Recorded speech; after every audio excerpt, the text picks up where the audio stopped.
Salam sehat buat kalian semua anak-anakku kelas 9. Kembali lagi pada mata pelajaran IPA kelas 9 dengan materi Sistem Reproduksi Manusia. Kita sudah pernah membahas tentang proses pembentukan sperma dan ovum dengan cara pembelahan sel. Bagaimana organ reproduksi pada laki-laki maupun pada wanita, siklus menstruasi, serta proses perkembangan embrio akan kita bahas pada pertemuan kali ini. Perhatikan gambar sistem reproduksi laki-laki berikut. Sistem reproduksi laki-laki terdiri atas organ bagian luar, saluran, serta kelenjar. Kita mulai dari organ yang menghasilkan sperma, yaitu testis. Testis selain berfungsi untuk menghasilkan sperma, juga untuk menghasilkan hormon testosteron. Testis berjumlah 2 dan dilindungi oleh skrotum yang berfungsi menjaga suhu testis agar sesuai untuk memproduksi sperma. Setelah dari testis, sperma masuk ke saluran yang disebut epididymis, yang berfungsi sebagai tempat pematangan dan penyimpanan sperma sementara. Setelah itu, sperma masuk ke saluran yang disebut vas deferens, yang berfungsi sebagai saluran sperma yang merupakan penghubung antara epididymis dengan uretra. Kemudian sperma masuk ke uretra yang merupakan saluran keluarnya sperma dan urin. Setelah itu, sperma dikeluarkan melalui organ penis. Di samping organ luar dan saluran, terdapat juga kelenjar reproduksi, yaitu vesicula seminalis atau kantong semen, yang menghasilkan zat-zat yang diperlukan untuk perkembangan sperma, yaitu cairan vesicula seminalis yang bersifat basa atau alkali dan mengandung fruktosa atau gula monosakarida. Selain itu juga ada hormon prostaglandin dan protein pembekuan. Selanjutnya, kelenjar prostat yang menghasilkan cairan bersifat asam. Dan kelenjar selanjutnya adalah kelenjar Koper atau bulburetra yang menghasilkan lendir dan cairan yang bersifat basa. Perhatikan juga gambar sistem reproduksi laki-laki dari sisi yang lain. Organ reproduksi laki-laki terdiri atas testis, epididymis, vas deferens, uretra, dan penis. Sedangkan kelenjar reproduksi laki-laki terdiri atas vesicula seminalis, kelenjar prostat, dan kelenjar Koper atau bulburetra. Selanjutnya kita akan membahas tentang hormon yang berperan dalam sistem reproduksi laki-laki, yang terdiri atas gonadotrofin atau GnRH, yang berfungsi mengeluarkan hormon FSH dan LH. Follicle stimulating hormone atau FSH, yang berfungsi merangsang perkembangan tubulus seminiferus.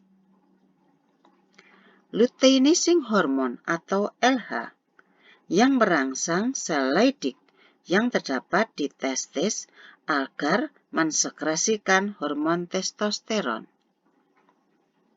Hormon testosteron berfungsi untuk mengatur perkembangan dan fungsi alat kelamin laki-laki, dan juga untuk mengatur perkembangan ciri-ciri kelamin sekunder, seperti tumbuh rambut pada bagian tertentu, misalnya kumis, jambang, dan lain-lain. meningkatkan aktivitas kelenjar minyak dan keringat dalam kulit sehingga pada saat puber muncul jerawat dan bau badan. Selain itu, juga suara lebih besar, otot yang lebih kuat, dan dada bidang.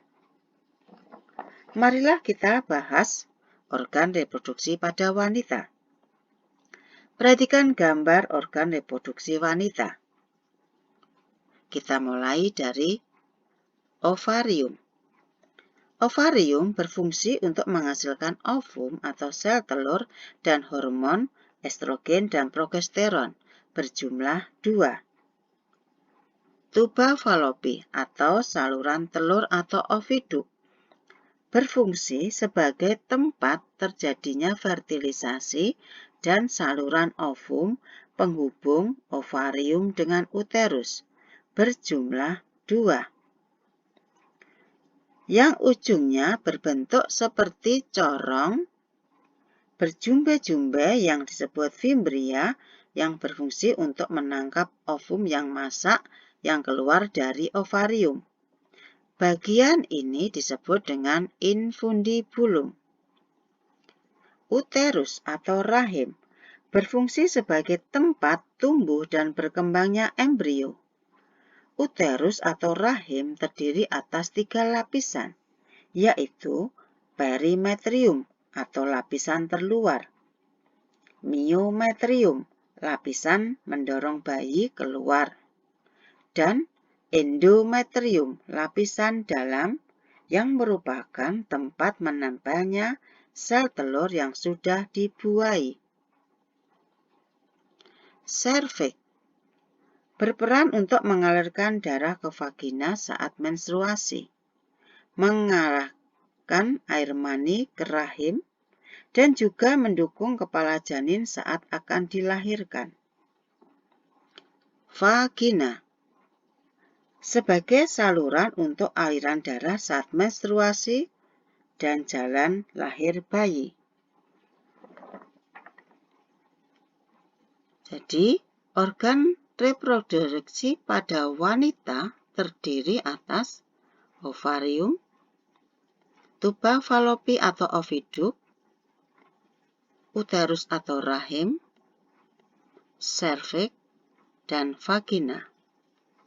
Sedangkan hormon yang berperan pada sistem reproduksi wanita adalah gonadotrofin atau GnRH yang berfungsi merangsang hipotalamus untuk mensekresi FSH dan LH. Follicle stimulating hormone atau FSH yang berfungsi merangsang pembentukan folikel sel telur dan juga untuk sekresi estrogen. Luteinizing hormone atau LH yang merangsang ovulasi dan juga sekresi estrogen dan progesteron. Estrogen berfungsi untuk pematangan ovum, pertumbuhan dinding uterus, dan juga mengatur ciri kelamin sekunder pada wanita seperti pinggul membesar, tumbuh rambut pada bagian tertentu, berkembangnya payudara, semakin aktifnya kelenjar minyak dan kelenjar keringat yang dapat memicu munculnya jerawat.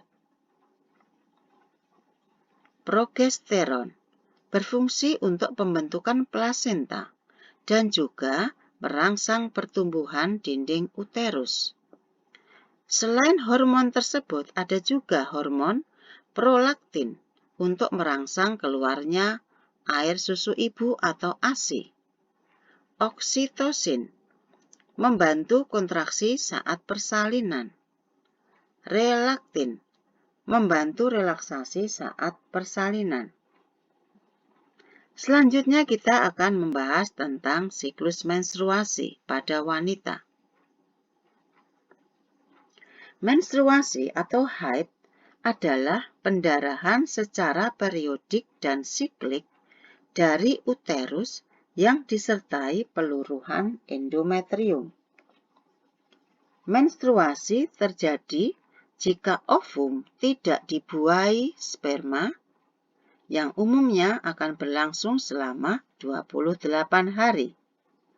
Siklus menstruasi untuk setiap orang bervariasi. Siklus menstruasi terbagi menjadi fase, yaitu menstruasi, fase praovulasi atau proliferasi dan ovulasi, serta fase pasca ovulasi atau fase sekresi. Fase pertama adalah fase menstruasi yang terjadi pada hari pertama sampai kelima. Terjadi peluruhan dinding rahim atau endometrium disertai pendarahan. Fase kedua atau praovulasi pada hari ke-6 sampai ke-13, mulai terjadi penebalan dinding rahim atau endometrium, dan juga terjadi pembentukan ovum di ovarium. FSH mulai diproduksi untuk memacu pematangan ovum di ovarium. Pada saat yang sama, estrogen dihasilkan untuk memacu penebalan endometrium. Karena ada peningkatan estrogen mengakibatkan terhambatnya pembentukan FSH, sehingga hipofisis melepaskan LH dan terjadilah ovulasi. Terjadi pada hari ke-14, di mana keadaan dinding rahim semakin bertambah tebal dan terjadi peningkatan LH. Oosit sekunder terlepas dari folikel dan terjadi proses keluarnya ovum dari ovarium atau disebut dengan ovulasi. Fase ketiga adalah fase pasca ovulasi atau fase sekresi. Terjadi pada hari ke-15 sampai 28. Keadaan dinding rahim semakin bertambah lebih tebal yang dipacu oleh hormon progesteron yang meningkat. Jika tidak terjadi pembuahan, akan terjadi menstruasi kembali. Begitu seterusnya. Selanjutnya kita akan membahas tentang perkembangan embrio. Perhatikan gambar berikut ini.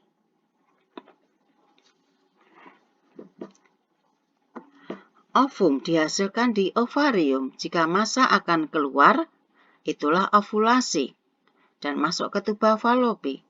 Jika ada sperma yang membuahi, maka terjadilah fertilisasi. Akan tumbuh jadi sigot. Sigot akan berkembang 2 sel, 4 sel, dan seterusnya terjadilah morula.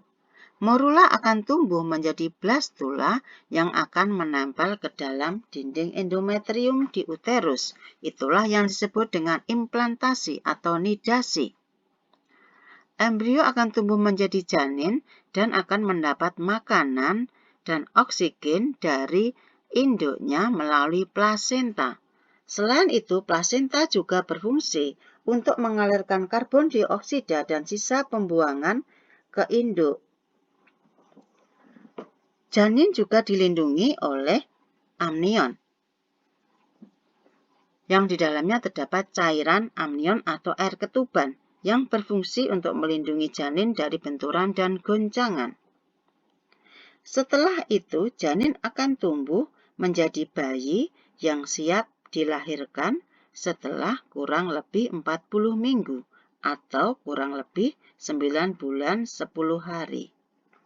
Nah, anak-anak, kita sudah belajar sistem reproduksi manusia, khususnya tentang organ reproduksi laki-laki, organ reproduksi wanita, siklus menstruasi, dan perkembangan embrio. Semoga bermanfaat. Terima kasih.